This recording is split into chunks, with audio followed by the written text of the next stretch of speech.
Hello everyone, my name is TurboTony and today I'll be reviewing Spiritfarer, available now on Xbox Game Pass for Xbox One and PC. Spiritfarer is a genre mashup of 2D platforming, a dash of farming simulation, and a little bit of Wind Waker style exploration, dare I say, along with a bunch of other little things along the way. You play as Stella, a new Spiritfarer whose job is to take care of souls and ferry them to their final resting place. You'll fish, sail, cook, refine materials, and interact with a number of colourful characters in order to help them pass into the afterlife. It says on the tin it's essentially a game that revolves around death. Is morbid as that sounds, this is actually an incredibly sweet game, and it's full of charm, and it probably deals with the subject matter with a lot of grace that may be missing from other video games along the same lines.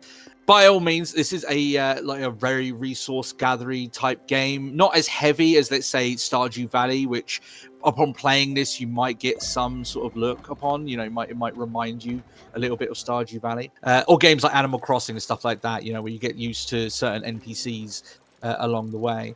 But in this game, essentially, you are the Spiritfarer. Your job is to ferry souls that are about to pass on to the afterlife and deal with their various things that they have to deal with, any things that they feel that they've left behind, or things still weighing on their mind, things basically blocking a peaceful transition into the very end of their life, or or their afterlife, as so to speak. And the way that the game essentially does this is by very well, in my opinion, marring all the different gameplay elements that it has at its disposal together, and allowing the narrative to kind of bleed alongside that. And what I mean by that is, and what you might see by some of the footage that I've recorded here for you, is that you basically, as you ferry people across the boat, you have to build things for them. You have to build places for them to stay, places for them, places for you to cook food for them, to basically make them comfortable on your ship while they're working out these last few things that they have to do before they're ready to go. And while you're doing that, you're in turn kind of building your own kind of 2D platforming level that you will be, sort of in some events, you'll have to collect items that you can only get on your boat.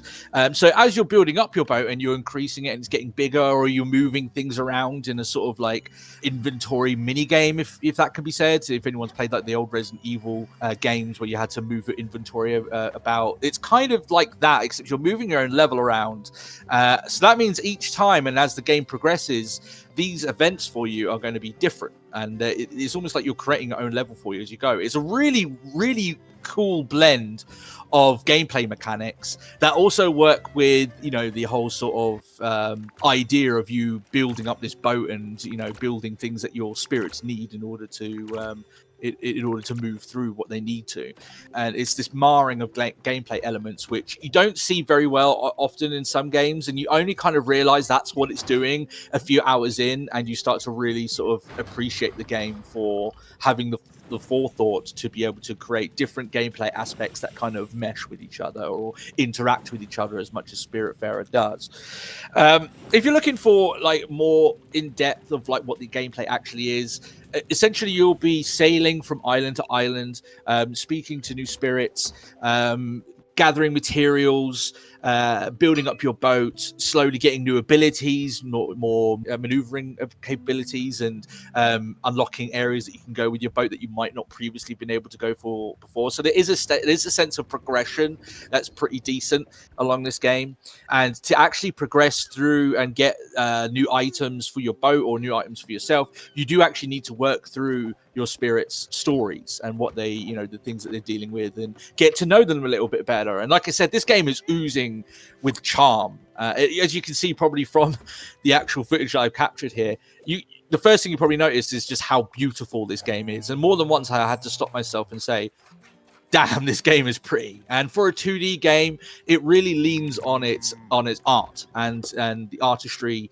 You can tell that a lot of love and a lot of care was put into making this game look as gorgeous as it does. And there's some moments, even though this is a very calm and relaxed video game by design. There's some moments of these just dazzling, very light, very quick visual spectacles that come out of nowhere and really take your breath away. At least they did to me. It reminds me a little bit of a game that leaned very heavy on its hand-drawn art, like Dust and Elysian Tale. I don't know if anyone remembers that game or knows it, but that's the first thought I had when I looked at this game, is that it reminded me a lot of the same sort of, timeless artistry that game had along with it. And this is where the writing comes in quite heavily, because like I said, this game it deals with a very serious subject matter, but it does so in a very delicate and very careful, but a very well written way. It's not afraid to go into some darker things.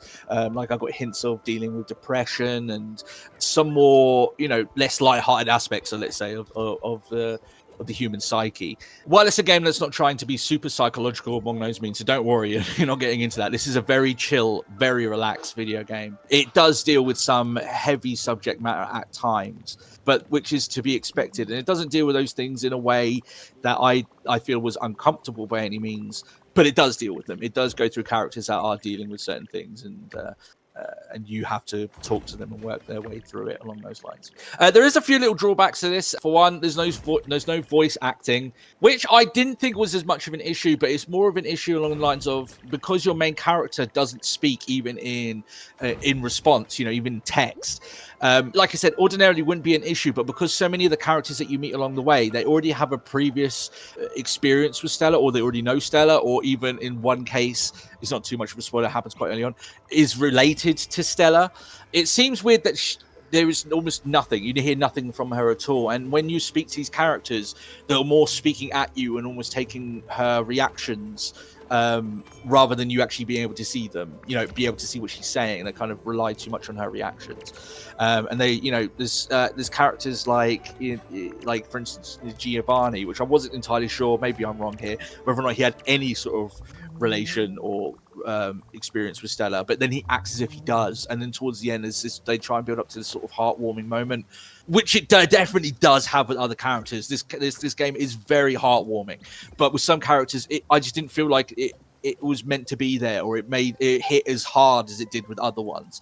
So there is that a little bit. There was one or two bugs, but this game has just launched, and when I mean one or two bugs, there's nothing game breaking. It's just save, reload. This game doesn't take a long to work around those times. But I think there was once where I think my cat got stuck where he was on a ladder and just got stuck in an animation. Or so I think there was once where the game did sort of hard lock on me and I had to come out of the game, where a character was stuck in an animation and wouldn't carry on speaking, and there was no way for me to back out the conversation.